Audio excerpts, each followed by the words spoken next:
Olá, está no ar o programa Direito e Globalização, que você pode assistir pelos canais 9 da NET, 186 da Vivo TV e também pelo site www.tvaberto.tv.br. Se você tiver dúvidas, sugestões, envie e-mail para direitoglobalização@tvaberta.tv.br. Vou repetir, direitoglobalização@tvaberta.tv.br. Hoje nós vamos falar sobre o tema da semana, as 10 medidas anticorrupção. Quem vai dividir a bancada comigo hoje é a doutora Eleonora Rangel Nassif, diretora do Instituto Brasileiro de Ciências Criminais, IBCCRIM. E ela apresentará nosso convidado de hoje, que é o doutor Fernando Cardinale, advogado criminalista.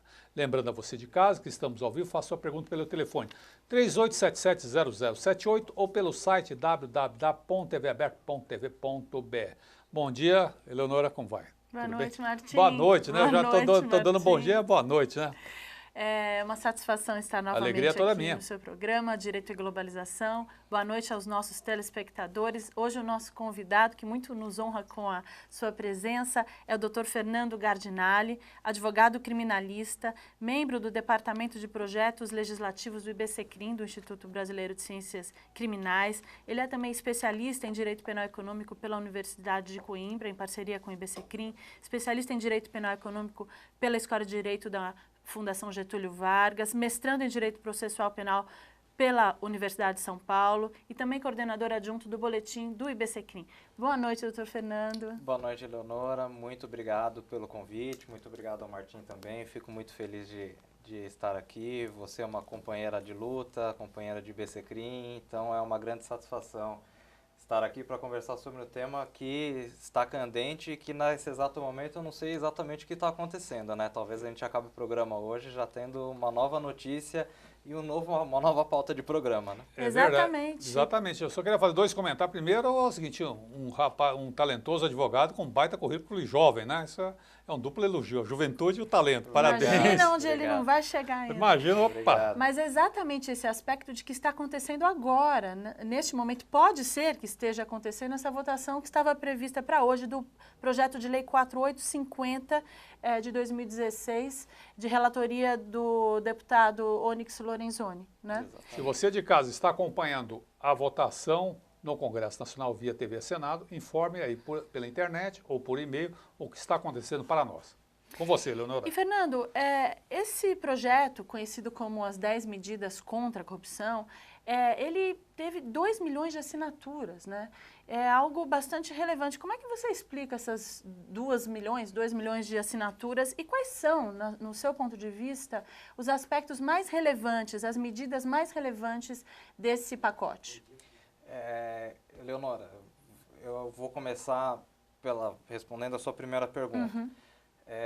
Eu preciso parabenizar o Ministério Público Federal pela campanha de publicidade. Realmente foi uma campanha de publicidade muito bem feita. Eles conseguiram quase vender um produto que, na verdade, não corresponde ao seu conteúdo, né? As 10 medidas contra a corrupção foram veiculadas ao público em geral de uma maneira tão palatável e, ao mesmo tempo, muitas vezes enganadora. As medidas contra a corrupção, em sua essência, não são todas voltadas à corrupção.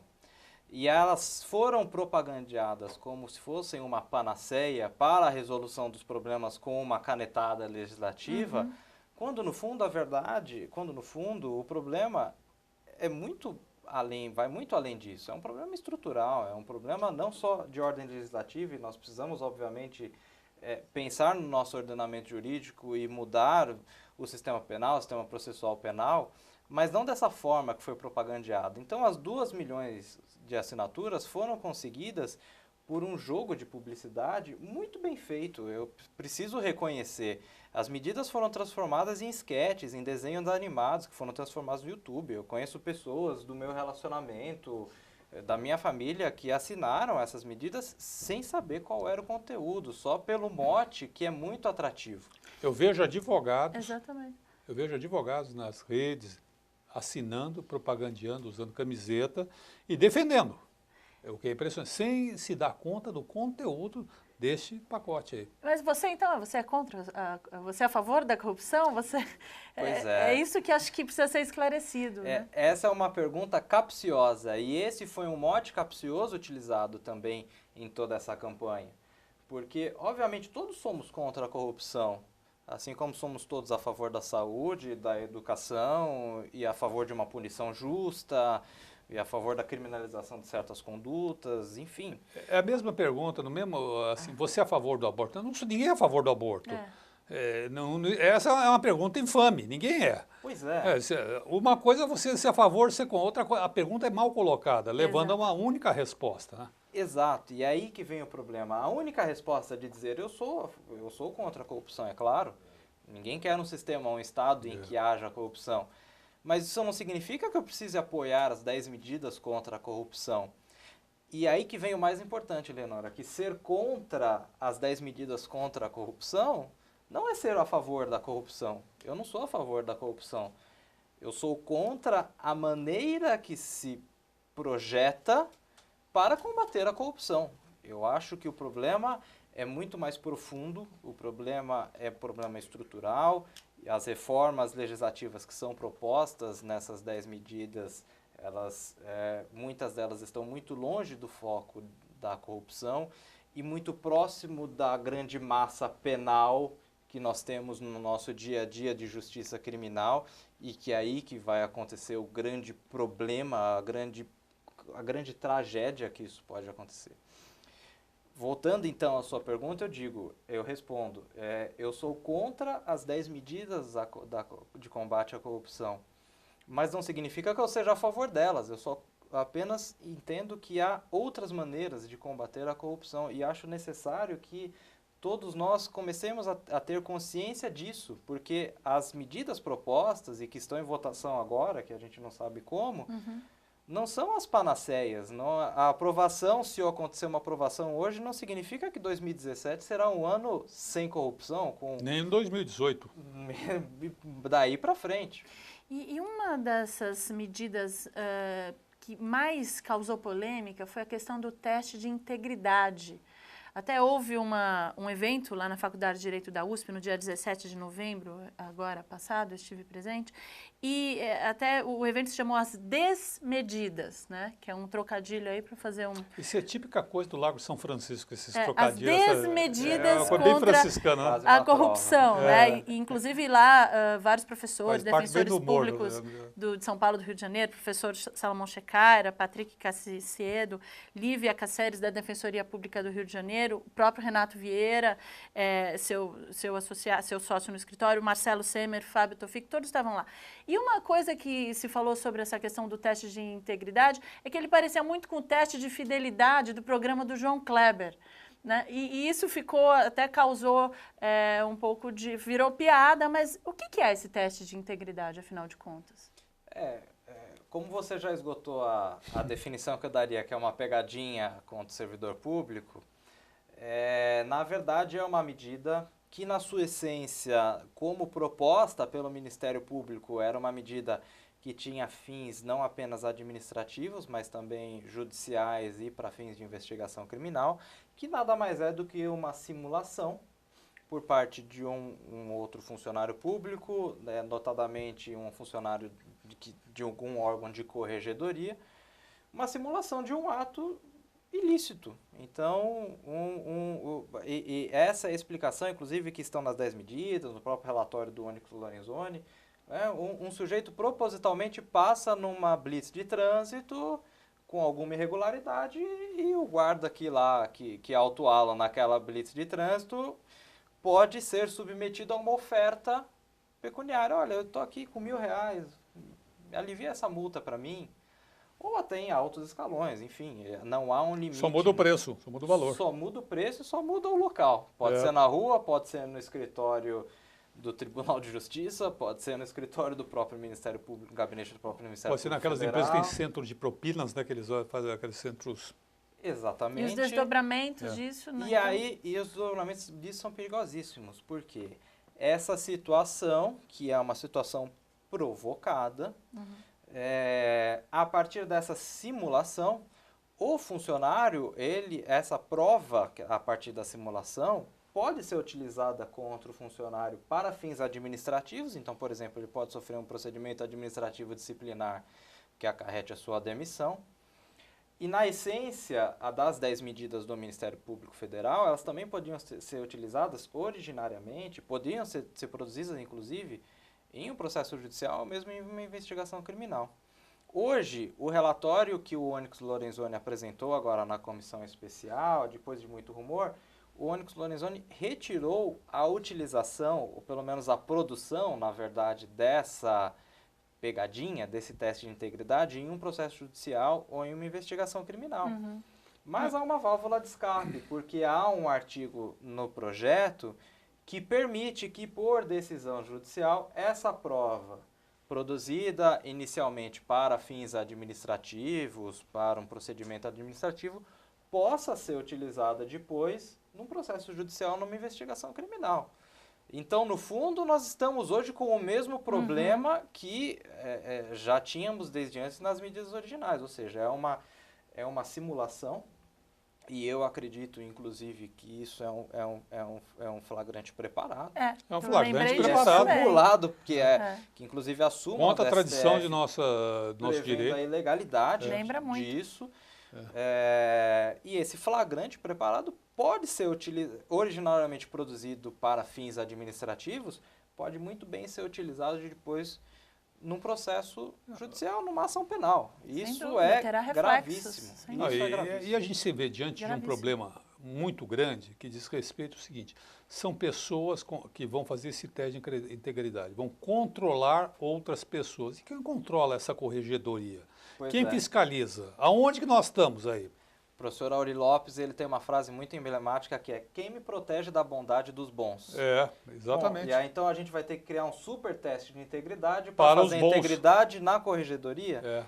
Isso, hoje que ele vai parar? É um círculo vicioso. A gente está dentro de um marcartismo autorizado contra a corrupção, entre aspas, porque na verdade isso vai buscar os inimigos do Estado. O Estado brasileiro está se especializando em processar e prender seus inimigos. As classes pobres, pauperizadas, os miseráveis, e agora os empresários que deixam de atender determinados interesses. Porque a corrupção segue existindo. Não vai me convencer que a República de Curitiba limpou a corrupção do país. Até gostaria. Eu ficaria muito contente. Mas o que a gente continua escutando é corrupção, atos de desmando. Tudo mais. Haja vista, nós perdemos em 6 meses, o governo interino perdeu 6 ministros. Faltou um dedo aqui, mas é que eu estou segurando o óculos, foram 6 ministros. Mas, Martim, você vai chamar? Eu vou chamar, mas conclui. Não, eu queria fazer uma pergunta, eu deixo para o próximo bloco. Deixa para o próximo intervalo e a gente vai a gente vai para o intervalo e já voltamos. Obrigado e até lá.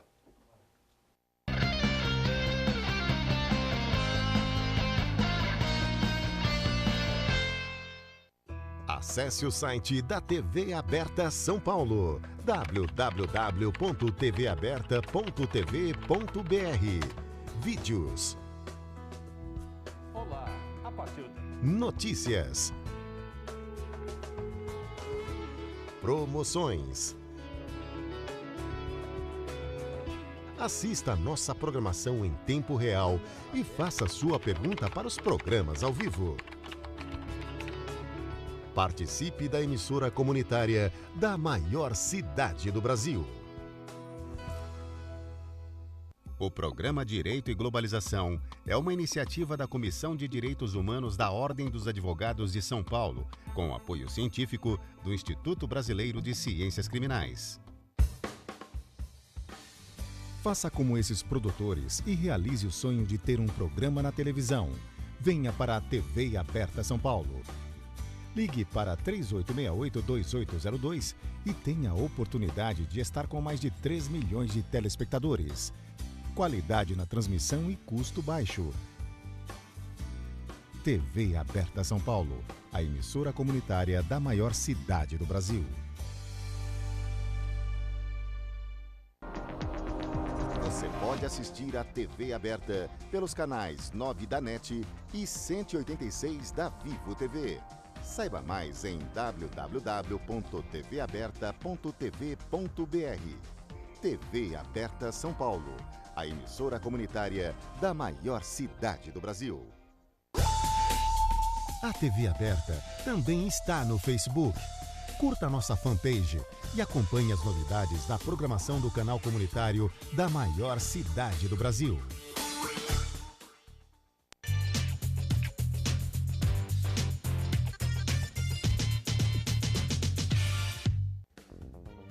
Este programa tem o apoio da TV Interação, Associação Vida e Trabalho e da Ordem dos Advogados do Brasil, Seção São Paulo.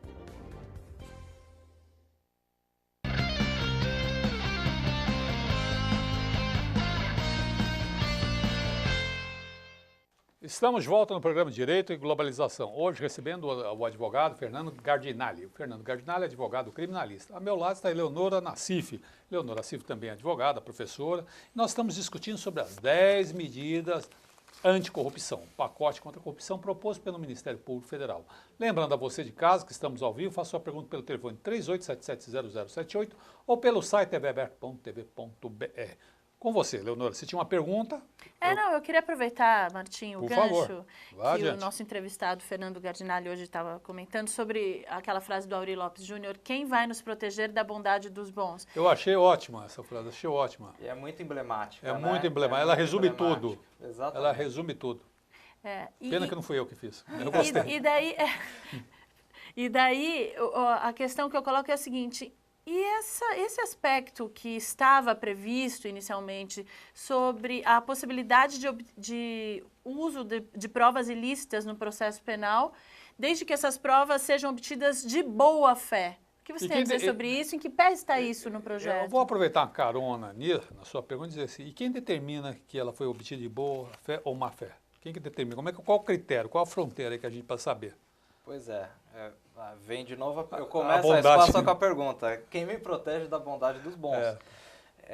Eleonora, esse ponto das provas ilícitas é complicadíssimo, não só pela repercussão que isso pode causar em todo o sistema jurídico, mas inclusive pela discussão de raiz mesmo, de essência, as discussões sobre provas e discussão da prova é uma discussão muito difícil em processo penal. Mas eu vou fazer uma primeira ressalva. De fato, no atual relatório do Onyx Lorenzoni, essa questão das provas ilícitas foi retirada. Até porque fez muito barulho e era uma questão muito complicada mesmo. Mas é um ponto que o Ministério Público, nas 10 medidas, insiste muito, isso é um fato, e que não me surpreenderia se uma votação agora no plenário isso fosse inserido de novo. Ou no contrabando em outra medida provisória, em algum lugar. Exatamente, ou se isso, de alguma maneira, e como algumas outras medidas aqui, acabem caindo no projeto do CPP, que está em discussão também na Câmara dos Deputados. Então, acho muito importante sua pergunta e acho muito importante a gente debater isso.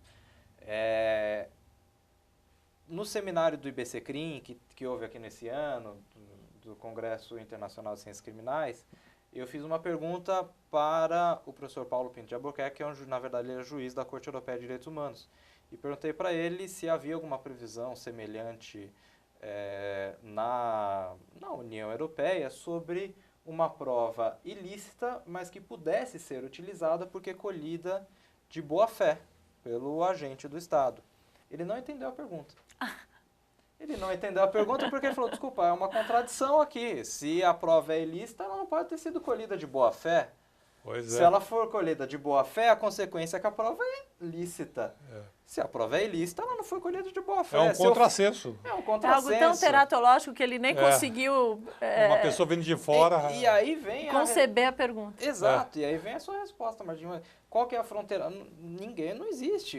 Como é que eu vou dizer que a boa-fé do agente pauta uma prova? E aí eu vou dizer uma coisa, a gente está lidando com processo penal, a gente está lidando com provas, então a gente está lidando com elementos objetivos que podem basear uma condenação ou uma absolvição.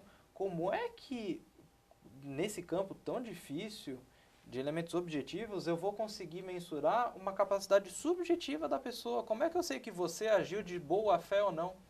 Como é que eu vou entrar na sua vontade para saber como é que você agiu? É sabido que, a despeito de não existir autorizações judiciais, por exemplo, alguns órgãos, entes públicos, têm à sua disposição o famoso guardião, que é um instrumento de espionagem e de escuta telefônica. Escuta, como é que você pode, por exemplo, no caso do Guardião, você pode obter uma prova se ele em si já é ilegal? Como é que você pode obter uma prova de boa-fé? Você está escutando e você sabe que está proibido, você não está de boa-fé, você está de má-fé o tempo todo. O regime das provas, o regime Por exemplo, legal das provas e o regime processual sobre a utilização dessas provas, na verdade, é uma garantia que nós, cidadãos, temos contra o Estado. Claro, porque o Estado tem toda à sua disposição um aparato de interceptação, de monitoramento, de campana. Podem estar interceptando meu e-mail agora e vendo todas as minhas mensagens do WhatsApp e eu não sei. Então, nós, quando se pensa numa regra como essa, nós estamos desfortalecendo todos nós, todos os cidadãos. Como é que nós temos uma garantia de que aquela prova foi colhida de boa fé? Não existe. Eu preciso de um regime de licitude e ilicitude e a questão é objetiva. Há uma decisão judicial para a interceptação telefônica, sim ou não? Não há como uma interceptação ser feita de boa fé. Poxa, eu pensei que havia. Não, desculpa. Eu pensei que eu estava escutando a conversa. Eu liguei o telefone, caiu a conversa, eu escutei e gravei. Pois é. Foi sem querer. Pois é. É isso que eles estão querendo, né? Nessas interceptações, outras coisas que apareçam... Eles querem liberdade total, no fundo eles querem liberdade total para agir. E pronto, e querem revestir e isso isso em um atinge... Quem que está na ponta disso tudo, afinal de contas? Assim, quem vai sofrer mais impacto, o impacto mais intenso em relação a isso tudo? Pois é, Eleonora, essa é uma ótima pergunta e isso tem ficado para mim muito mais claro com o passar do tempo. Essas 10 medidas já surgiram, vem desde o ano passado e elas ganharam mais, já tinham uma grande projeção ano passado, mas ganharam maior projeção basicamente nesse segundo semestre com os projetos, principalmente com esse projeto de lei da Câmara. E hoje eu vejo, inclusive no relatório do Onyx Lorenzoni, questões e pontos de, abre aspas, combate à corrupção, que não só estão desvinculados da corrupção propriamente dita, como, no fundo, eu percebo que a grande consequência negativa, a grande tragédia, vai atingir a massa da justiça criminal. Hoje nós vemos nos noticiários a Lava Jato, a República de Curitiba, Sérgio Moro, os empreiteiros presos, empreiteiros soltos, etc. e tal. Isso domina a pauta dos jornais. Mas essa é uma porcentagem de casos que não chega a 10% da quantidade de casos da justiça criminal. O que nós temos hoje na grande massa, quando eu digo grande massa, é mais de 2/3 para mais, é tráfico, roubo, furto. Estelionato, receptação, nem mesmo homicídios representam uma grande quantidade. E essa grande massa de pessoas acusadas por esses crimes é a massa de pessoas desassistidas. 75% é tráfico hoje em dia. Não, e já beiramos os 700 mil presos no Brasil. É um número vergonhoso. Isso 700 mil presos pelo relatório do CNJ de 2014. Nós estamos em 2016 e não existia duas questões. Aquela decisão do STF sobre a prisão a partir da segunda instância e também projetos de redução de maioridade penal, que vai aumentar sensivelmente esse número. E não computado também os 250 mil mandados de prisão não cumpridos. Não cumpridos. E esses 700 mil presos que infelizmente nós temos aqui no Brasil, esse número vergonhoso, não é constituído esse número de pessoas acusadas ou condenadas por crimes de a massa corrupção, carcerária, nesse levantamento do CNJ... É isso que é importante lembrar, que vai atingir essas pessoas. A massa carcerária, 1%, não chega a 1%.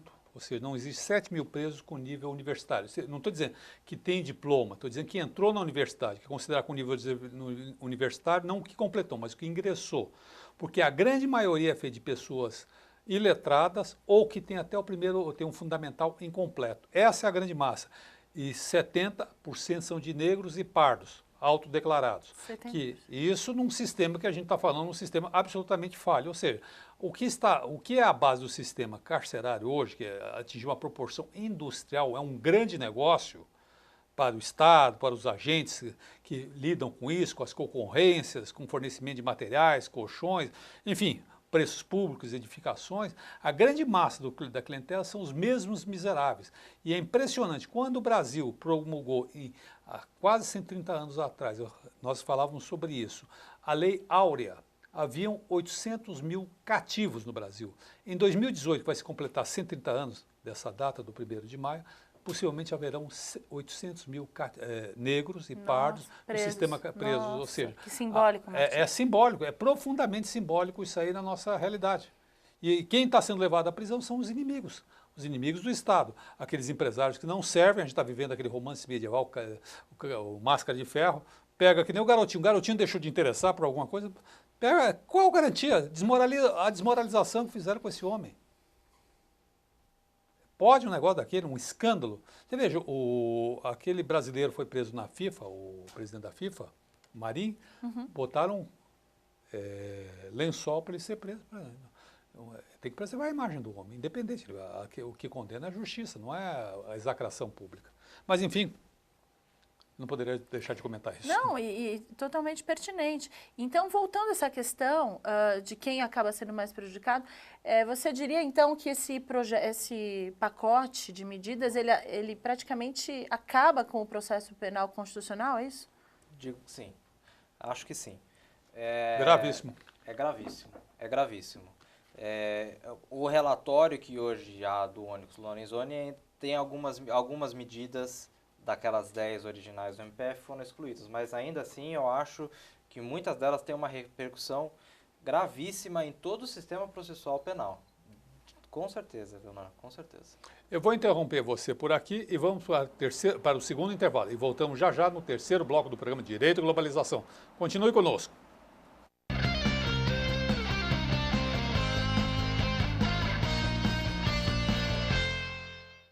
Acesse o site da TV Aberta São Paulo, www.tvaberta.tv.br. Vídeos. Olá, a partir de... Notícias. Promoções. Assista a nossa programação em tempo real e faça sua pergunta para os programas ao vivo. Participe da emissora comunitária da maior cidade do Brasil. O programa Direito e Globalização é uma iniciativa da Comissão de Direitos Humanos da Ordem dos Advogados de São Paulo, com apoio científico do Instituto Brasileiro de Ciências Criminais.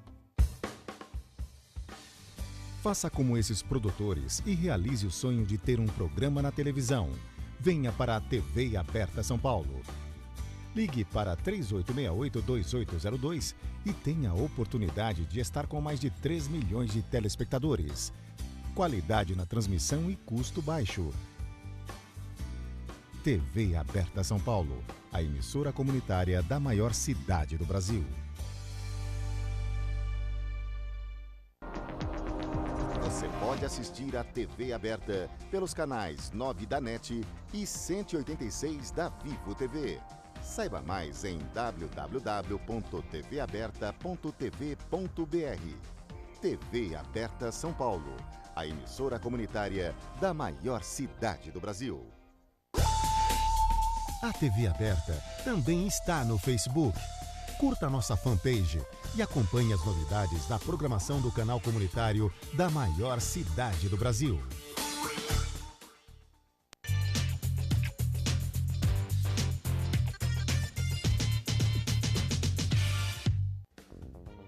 Este programa tem o apoio da TV Interação, Associação Vida e Trabalho e da Ordem dos Advogados do Brasil, Seção São Paulo.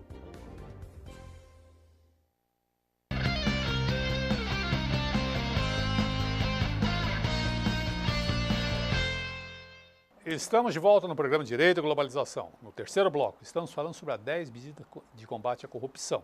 Lembrando a você de casa que estamos ao vivo, faça sua pergunta pelo telefone 3877-0078 ou pelo site www.tvaberta.tv. Estamos recebendo o Fernando Gardinali. Leonora. Fernando, eu gostaria que você falasse um pouco sobre o plea bargaining. Você poderia explicar para os nossos telespectadores o que é isso? Qual a consequência disso no processo penal? Pois é. Difícil explicar o que é. Pois é. Essa é a pergunta mais difícil. O plea bargaining é, para explicar aqui em uma rapidamente e didaticamente, é o que nós vemos nos filmes norte-americanos, de um acordo em que o promotor chega na mesa e fala: olha, você está sendo processado por um homicídio que vai te render prisão perpétua, um homicídio qualificado. Se você confessar e reconhecer a culpa em um homicídio simples, você cumpre 30 anos só, ou 20 anos. E aí você não é submetido ao júri. Então vamos fazer um acordo. É um acordo em que... Mas na prática existe um pouco disso, né? Ou quando você, por exemplo, você vai no tribunal do júri, para você suspender a sessão do júri, que é uma coisa demorada, o pessoal às vezes fala, a gente vai condenar... Sim, mas daí é regime aberto, né, e tal. Não, mas eu tô falando, quando é um caso de desclassificação. Mas nesse caso são penas E é um poder pesadas, de barganha, né, que o Ministério Público tem muito grande. Isso é o plea bargain, que é a essência do instituto que vem do sistema anglo-saxão, muito utilizado nos Estados Unidos, e que inclusive foi criado para ser exceção, porque a ideia do sistema anglo-saxão era que o júri fosse a regra, que as pessoas fossem julgadas por seus pares, mas na prática, hoje nos Estados Unidos, 90%, as estatísticas que eu estou falando aqui grosseiras, porque existem algumas que indicam um percentual até maior, mas 90% dos casos penais são resolvidos por plea bargain, quer dizer, uma barganha muito grande da acusação e o sujeito acusado se vê no seguinte dilema: bom, eu vou ser submetido a um julgamento popular em que eu posso ser condenado à prisão perpétua, ou eu vou pegar aqui 20 anos de prisão e confessar às vezes uma culpa que nem é minha. Esse é o perigo. Esse é o perigo. O justo julgamento fica em Ficou secundário. E isso é extrajudicialmente, o juiz não julga, não coloca as mãos ali no negócio. Exatamente. Isso é um acordo feito entre o Ministério Público e o acusado. A portas fechadas. Exato. Há a presença da polícia nisso ou não? Não, isso já fica na mão do Ministério Público. E hoje... E isso está ainda no projeto? O que aconteceu? Hoje foi introjetada um tópico no projeto do Onyx Lorenzoni, que originalmente não estava prevista nas 10 medidas do MPF. Na verdade, ela está em discussão no projeto do Código de Processo Penal, e é uma discussão super difícil lá. Mas é uma figura que se assemelha muito a isso, que é chamada do acordo penal. Esse acordo penal é um instituto muito semelhante ao plea bargain, em que, na verdade, a diferença é que ele é submetido à avaliação judicial.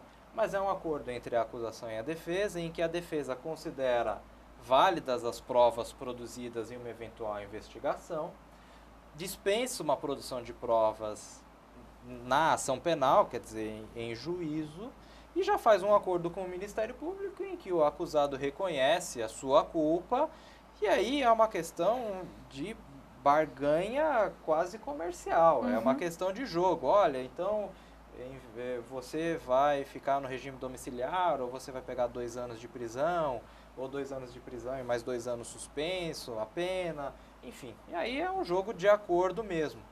Conferindo àquele que está fazendo o acordo uma autoridade muito grande e um poder, né? Um poder muito grande, porque o acusado é a parte que é ali hipossuficiente nesse jogo, né? Porque o acusador não tem nada a perder. O acusador não tem nada a perder, exatamente. Porque ele vai perder umas horas com o julgamento se não realizar o acordo, é isso? Exatamente. Faz parte do trabalho dele? Exatamente. Na verdade, ele dispensa o próprio trabalho, ele economiza o próprio trabalho. E esse acordo, então, uma vez feito entre as partes, é submetido ao juiz, e o juiz homologa ou não. Essa é a figura do acordo penal aqui previsto no relatório do Onyx Lorenzoni. Não tem distinção para qual crime, e aí vem a minha indagação inicial e que eu reitero aqui. Qual a relação disso com o combate à corrupção? Não há distinção de crime. Não está dizendo que esse acordo é só para a corrupção, ou só para o peculato, só para a fraude à licitação, só para a lavagem de dinheiro. Esse é um acordo penal que pode ser feito para o tráfico agora na rua. Quer dizer, o sujeito que é pego agora na esquina enquanto a gente está fazendo esse programa com 100 gramas. 100 gramas de maconha, é considerado um pequeno traficante mesmo. Amanhã vai ser levado na audiência de custódia no fórum. E há uma previsão, inclusive, de que a audiência de custódia, cuja essência e a finalidade é analisar a necessidade ou não da prisão cautelar, sem discussão de mérito, porque isso é uma questão de investigação, de ação penal. Não é o propósito da... Não é o propósito da audiência de custódia, mas o projeto prevê que o acordo penal pode ser feito na própria audiência de custódia. Esse é o perigo. Então a gente está confabulando coisa crua ainda. com uma situação em que um sujeito que hoje é pego na madrugada com uma quantidade de drogas, o traficante, o pequeno traficante, pode amanhã ser condenado no Fórum Criminal da Barra Funda aqui, sair condenado a uma pena de 5 anos, ou um acordo. Ou né? sofrer uma extorsão, uma pressão... E aí, e qual que é a pressão? Isso E aí vai veja, dar Martim, força esse é o isso. ponto. É. Porque o sujeito que é... Nós sabemos quais são os perfis de casos. E qual é o perfil de caso de corrupção? É um caso complexo, é um caso com várias provas, é um caso em que geralmente o sujeito é assistido por bons advogados, etc. Qual que é o perfil do pequeno traficante que é preso na rua? Ele não tem advogado, ele não tem dinheiro nem para sobreviver, talvez esteja traficando por isso, ou vai roubar por causa disso. Ele vai ser atendido pela defensoria, que aqui em São Paulo é uma defensoria excelente, mas em mão de obra em quantidade insuficiente para atender toda a demanda. Não tem quadros. Não tem quadro suficiente. Isso vai virar, o acordo penal vai atingir quem? Vai atingir o grande empreiteiro, que é acusado de um crime de corrupção, o funcionário público que foi pego no teste de integridade? Não. Ou vai atingir o pequeno traficante que se vê ali acuado, numa situação totalmente desassistido, e que na grande massa de audiências de custódia na Barra Funda, porque são feitas a cada 10 minutos, e não é um problema, não estou criticando aqui o juiz que faz audiência de custódia, nem o promotor, nem a defensoria, é que a quantidade realmente é imensa, e volta, essa é a grande massa da justiça criminal que as 10 medidas se debruçam, né, estão, na verdade, estão sobre elas. Esse acordo penal vai acabar sendo feito por quem? Pelos pequenos casos em que o sujeito vai se ver ali acuado e vai acabar aceitando, eu vou pegar aqui 2, 3 anos de prisão, 2 anos de prisão, 1 ano de prisão e outro ano suspenso, para se livre do processo, porque sabe que o que quer que seja, vai sair mais barato na cabeça dele naquele momento que qualquer outra coisa. Exatamente, e mesmo na cabeça do promotor, do juiz presentes ali, talvez até do defensor, esse sujeito vai conseguir produzir prova, vai conseguir contratar um advogado, se debruçar sobre o caso dele, ele não tem condições para isso, vai acabar sofrendo uma pressão enorme ali, e esse acordo penal nas 10 medidas contra a corrupção vai acabar atingindo a massa carcerária do que a gente acabou de falar, e há furto, tráfico, roubo. E há um dado aí, um dado Exatamente. estatístico, a Polícia Civil de São Paulo só consegue apurar 1%, por exemplo, dos homicídios. De cada 100 homicídios, a Polícia Civil de São Paulo só consegue apurar a autoria de 1%. Isso dá um instrumento de poder para a ineficiência policial muito grande. Prende, você se resolve lá. E esse é um ponto. Esse é um ponto importantíssimo. Você está apavorado, você vai fazer sem advogado, sem dinheiro, você vai fazer o quê? Que as 10 medidas contra a corrupção esqueceram completamente. Qual que é o início de toda a investigação, de toda a descoberta de um crime? A polícia. Né? O Ministério Público Federal, que está à frente aqui dessa campanha, o Ministério Público pode ou não promover investigações, essa é uma discussão jurídica, que mais o STF assenta aqui, basicamente reconhece que é possível o Ministério Público promover investigações, mas são investigações em casos esporádicos. Mesmo a Lava Jato, que é o epicentro de toda essa discussão, conta com o apoio de toda a Polícia Federal. Então a gente está falando da polícia. Uhum. Qual dessas medidas está focada no início de tudo, que é a investigação, que é a polícia? O início do processo, a gente tem uma cadeia, que a gente tem uma relação de processo, início, meio e fim. Onde é que a gente está lidando aqui com um melhor aparelhamento da polícia civil que hoje está sucateada, que tem uma perda de funcionários gigantesca, existe um percentual, houve um aumento de percentual muito grande de pedidos de demissão e de aposentadoria e, por outro lado, falta de reposicionamento, né, de pessoas ali para o efetivo. Quais dessas medidas estão focadas para o início de toda a persecução, para que então se chegue a uma sentença, para que se chegue no tribunal, e aí vem as medidas em relação aos recursos, etc. e tal? Nenhuma. Então, o início de tudo, que é efetivamente onde a gente vai poder investigar, apurar, é esquecido. Eu não preciso do teste de integridade para conseguir descobrir um crime de corrupção. Eu preciso de uma polícia bem preparada. Esse é o ponto. E Esse nada é o ponto. disso... Quem faz o controle, né, da polícia constitucionalmente? Né? Exatamente, o Ministério Público. Seria o Ministério Público. Muitas vezes, que está muito distante da polícia. Muitas vezes até em uma posição de briga, quando na verdade a polícia, se fosse pensar num sistema, numa ideia pura, né, num sistema a priori, esqueçamos que é o Brasil, ou que fosse, se fosse pensar no sistema processual a partir do zero, a polícia ela deveria investigar e auxiliar o Ministério Público para oferecer uma acusação. Uhum. Essa é a ideia. Eles têm que caminhar juntos e não em rivalidade. E o Ministério Público muitas vezes assume uma posição de independência, inclusive de rivalidade com a polícia, e se distancia da polícia, que na verdade é o começo de tudo. E nesse dia, lá na Universidade, na Faculdade de Direito lá do São Francisco, se falou muito sobre isso. Inclusive, o defensor público Patrick Cassicedo, ele comentou, e também a defensora Lívia, lá do Rio de Janeiro, da Defensoria Pública, que parece que o Ministério Público Federal, né, que propôs todas essas medidas, desconhece a realidade carcerária. E até eles citaram alguns casos pontuais, eu não vou aqui citar nomes, de pessoas que eles convidaram para conhecer o sistema penitenciário e tal, e não tinham agenda. Porque parece que é exatamente isso. Parece que não existe agenda no Ministério Público Federal, espaço para que efetivamente eles conheçam a realidade carcerária. E você estava comentando aqui comigo no intervalo que os presídios federais são muito diferentes dos presídios comuns, né? E parece que eles só estão acostumados com esses presídios federais, né? Pois é. O Ministério Público Federal, até por uma previsão constitucional de sua competência, tem uma seletividade de casos. É uma justiça especial. Então, ela tem determinados casos. Então, é o que nós estamos vendo hoje. Os casos que estão sob a jurisdição da Justiça Federal e sob a atribuição do Ministério Público Federal são casos seletivos e muito diferentes da grande massa que nós temos hoje no sistema penitenciário, no sistema criminal como um todo. E o Ministério Público Federal que propôs essas medidas, me parece, desconhecer o sistema, a grande massa da justiça criminal e o sistema penitenciário, que não é o sistema penitenciário federal, que não são as carceragens da Polícia Federal, nem o Presídio Federal de Catanduvas. É a grande massa dos presídios, Cadeião de Pinheiros, os presídios superlotados de Vitória, presídio de Serrinha, basta de Pedrinha. Basta passar na porta de um, de outro. Passe na porta central. Passe na porta, pegue a Avenida Marginal, passe no Pinheirão. Exatamente. Cadeião de Pinheiros. Ande mais um pouco, você vê a Polícia Federal que tem uma carceragem ali. Exatamente. Veja um, veja outro. Aí você tira a sua conclusão, e aí vem visualmente. E aí vem um ponto importantíssimo, Eleonora. Todas essas medidas que se pensam contra a corrupção, elas nem todas são contra a corrupção. Estou dando um exemplo aqui do acordo penal. Que não tem nada a ver com isso. Que não tem nada a ver com a corrupção. Pode ser utilizado num caso de, entre aspas, corrupção, que seja, genericamente falando, pode.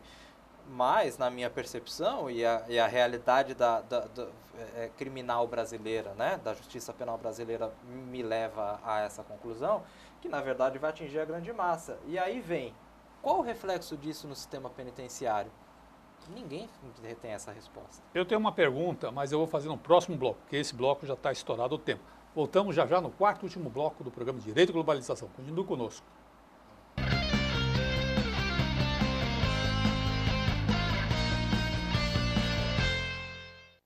Acesse o site da TV Aberta São Paulo, www.tvaberta.tv.br.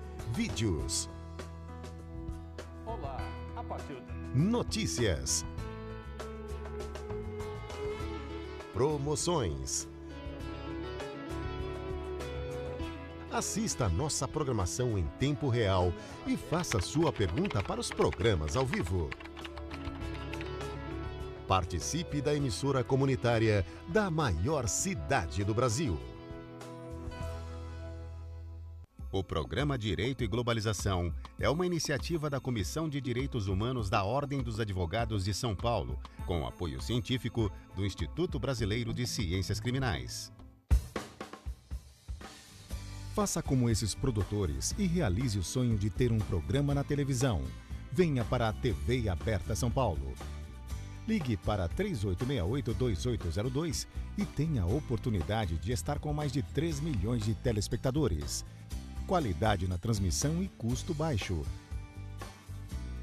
TV Aberta São Paulo, a emissora comunitária da maior cidade do Brasil. Você pode assistir a TV Aberta pelos canais 9 da NET e 186 da Vivo TV. Saiba mais em www.tvaberta.tv.br. TV Aberta São Paulo, a emissora comunitária da maior cidade do Brasil. A TV Aberta também está no Facebook. Curta nossa fanpage e acompanhe as novidades da programação do canal comunitário da maior cidade do Brasil.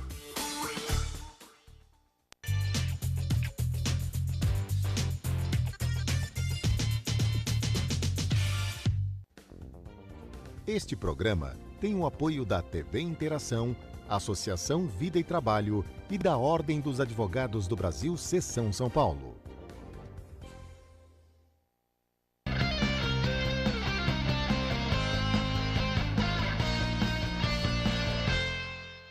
Estamos no quarto e último bloco do programa Direito e Globalização. Hoje recebendo o advogado Dr. Fernando Gardinali, que é advogado criminalista.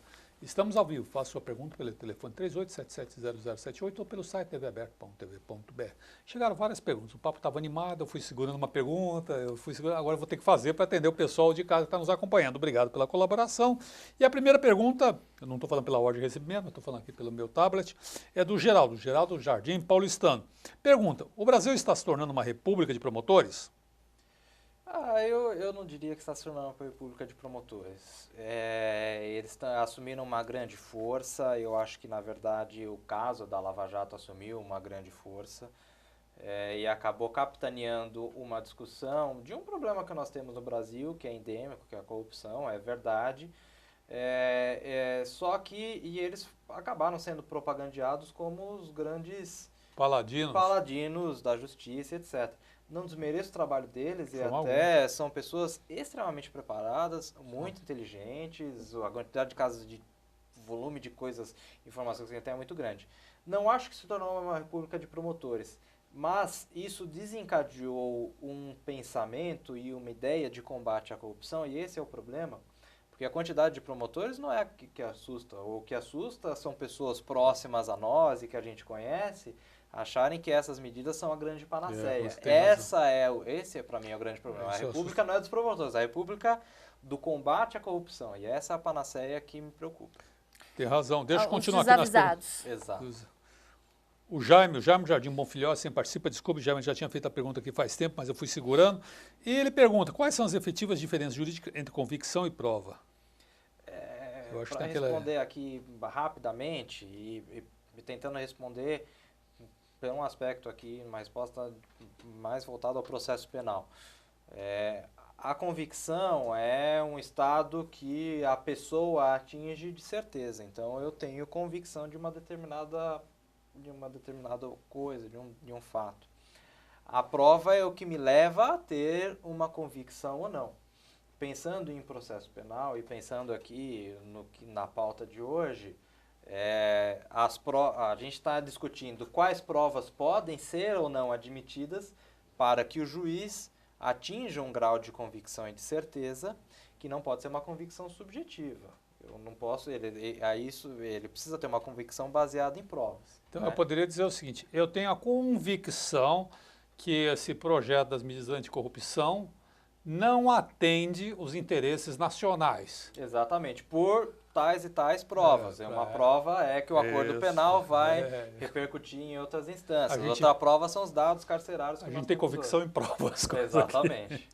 Tá bom, outra pergunta aqui é do Mauro. Mauro pergunta para o convidado, para o Fernando: por que você se encaminhou para essa área de advocacia criminal? Uma pergunta bacana essa. Essa é uma pergunta muito legal. É uma questão de vocação. Desde a faculdade isso começou a me despertar e eu acho engraçado que as pessoas se encaminham para a área criminal, e especificamente os advogados, Eleonora aqui, enfim, companheira também de batalha. Eu acho que as pessoas acabam criando uma vocação e um sentimento que é quase inexplicável. É quase uma convicção sem prova. Utilizando a convicção sem... E tem mais última pergunta aqui, é do Luiz. O Luiz é da Bela Vista, obrigado, Luiz. Ele pergunta, das 10 medidas anticorrupção, quais você pode pontuar ser contra e por quê? Olha, aqui eu vou recapitular o que eu falei do acordo penal, que eu sou contra porque eu acho que não tem reflexo com a corrupção. Eu posso listar tantas outras medidas que estão hoje aqui no relatório do Onyx Lorenzoni que não tem relação nenhuma com a corrupção e que eu sou contra porque, por exemplo, há uma medida aqui que os embargos de declaração só podem ser opostos uma única vez. Me desculpe, mas por que uma única vez? Claro. A presunção é de que eu sou chicaneiro, de que a pessoa que opõe embargos de declaração é chicaneiro e vai fazer isso pro resto da vida?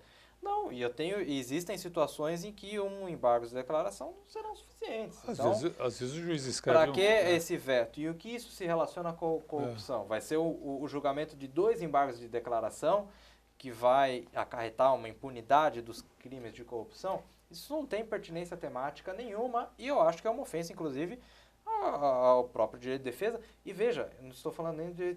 Vamos lá, uma própria ofensa, inclusive, ao direito ao recurso, porque é só a defesa que opõe embargos de declaração, o Ministério Público também pode opor.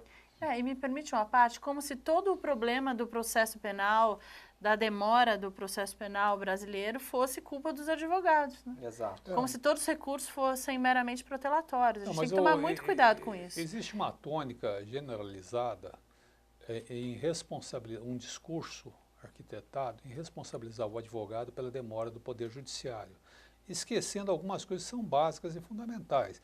Quem são os maiores demandantes nesse país, se não o poder público? Se pegar a lista agora, entrar no site do CNJ, os 10 maiores demandantes é o INSS, que entra com demandas repetidas, são entes públicos, vai encontrar, talvez no 10º lugar, vai encontrar algum banco privado, que tem uma grande carteira imobiliária, que sempre essas carteiras são complicadas, mas no resto tudo. Então, outra coisa, a ausência de funcionário público não seria pelo excesso de remuneração que alguns magistrados têm seus nomes publicados hoje através dos portais de transparência, que ganham 200, 500, eu cheguei a ver um juiz que ganhou 600 mil reais. Ótimo, um magistrado ganhando 600 mil reais.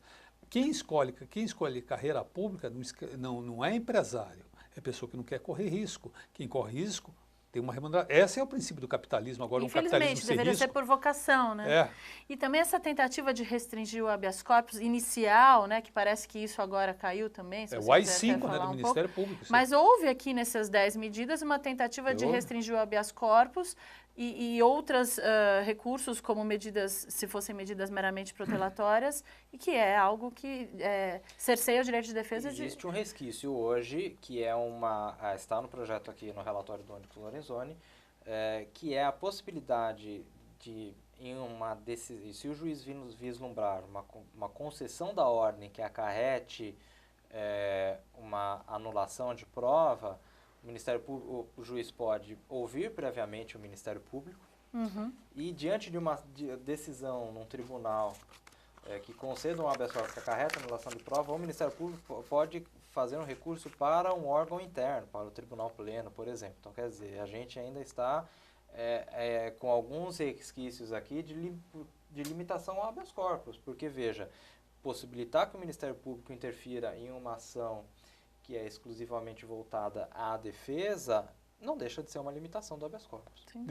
Nós estamos nos minutos finais do nosso programa, eu vou dar 2 minutos para você, Leonora, para fazer suas considerações finais, e 2 minutos para o nosso convidado. Começando por você, legal. Leonora. Bom, eu quero, antes de agradecer os meus companheiros aqui de programa, eu quero convidar a todos para que entrem no site 10 Medidas em Cheque da Defensoria Pública do Rio de Janeiro, que existem lá os tópicos que fazem as críticas pontuais em relação às 10 medidas contra a corrupção. E também quero convidar os nossos telespectadores para que entrem no site do IBCCRIM, no ícone cursos e eventos, e vejam que vai abrir, nós vamos abrir o período de inscrição para o Laboratório de Ciências Criminais, que é um curso de formação com duração de 1 ano, destinado a estudantes das faculdades de Direito e Ciências Humanas em geral. É gratuito para associados do IBCCRIM na categoria estudante. Esses são os meus recados e eu quero agradecer muitíssimo a sua presença, Dr. Fernando, e tudo que você falou aqui de forma tão clara e pedagógica para os nossos telespectadores. Muito importante a sua presença aqui hoje. Muito obrigada mesmo. Obrigado, Eleonora. Obrigado, Martim, também, a ambos pelo convite. Eu fico muito honrado de estar aqui. Essa cadeira já foi ocupada por gente muito importante. Então, eu que sou um jovem iniciante, me sinto muito lisonjeado de estar aqui. O meu recado final e que eu tenho me sentido convicto disso, e aí a convicção comprova a cada vez mais e com o desenrolar desse projeto, são 2 pontos. O primeiro é que precisamos estar atentos a isso, porque essa é uma medida que atinge a todos nós, não atinge só a corrupção. E essas medidas estão sendo veiculadas como panaceias e não desvirtuam a necessidade de se combater a corrupção, mas não vão atingir só a corrupção. E precisamos pensar como sistema. Temos uma tradição no Brasil legislativa de fazer retalhos na legislação. Retalho no Código de Processo Penal, retalho no Código Penal.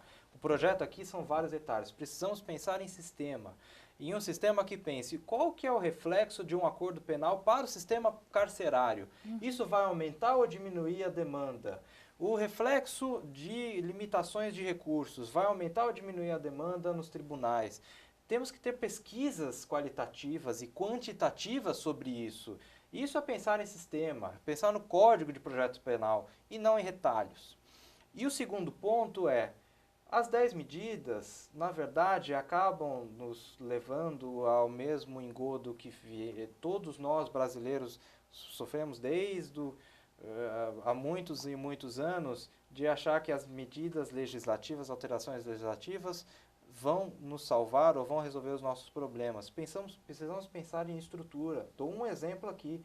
O começo de todo a cadeia de persecução, de toda a investigação é a polícia. Precisamos pensar em aparelhar a polícia. Alguma medida contra a corrupção, alguma medida pela investigação que aparelhe a polícia, que pense em estrutura e não alterações legais em código. O código, sofrer amanhã uma alteração no Código Penal e nós trocarmos a página do Código Penal de Processo Penal, não vai alterar a dura realidade que é uma delegacia de polícia sem escrivães, sem computador, ou um sistema sem gasolina, sem gasolina. Você chegar para fazer um BO, doutor, vai demorar 8 horas, se quiser pode esperar. E aqui está o problema de tudo, e desculpa, o Ministério Público Federal, e isso é muito bom, está muitíssimo bem aparelhado com métodos de prova. A Polícia Federal hoje também, de alguns 10 anos para cá. Mas precisamos pensar nas polícias estaduais. A corrupção não atinge só os governos federais, atinge a prefeitura, atinge as pequenas prefeituras, atinge os governos estaduais. E cadê o aparelhamento da Polícia Civil? Não podemos pensar em uma seletividade de casos e esquecer da grande massa que estamos aqui, que é o nosso colchão, que é o dia a dia da realidade de todos nós. Não é do advogado criminal, é de todo mundo que está nos assistindo aqui. Eu gostaria também de lembrar que, para não ceder, para a gente ter muito... Olhar, por que a gente estuda história? Estuda história para tentar não repetir os erros do passado. Essas tentações autoritárias houveram em 64, se você bem lembrar. As primeiras medidas que o golpe de Estado de 64, que naquela época se chamava Revolução, eram medidas contra a corrupção, que se desvirtuaram, porque se tornou um governo mais corrupto que todos os outros. Bem lembrado. E violador de todas as garantias e princípios fundamentais. Suspenderam o habeas corpus. Suspenderam o habeas corpus e se transformou numa ditadura terrível, teve um custo muito caro pelo país, custo esse que a gente paga até hoje. Então tem que ter muito claro isso. A democracia é ruim, porque ela é demorada, ela demanda discussão, ela demanda elaborar as coisas em conjunto, mas ela responsabiliza a sociedade pela solução dos seus problemas. Eu me despeço por aqui, agradeço a vocês, aguardando na próxima semana, nesse mesmo horário, nesse mesmo canal. Obrigado e até lá. Isso aí. Bom, né?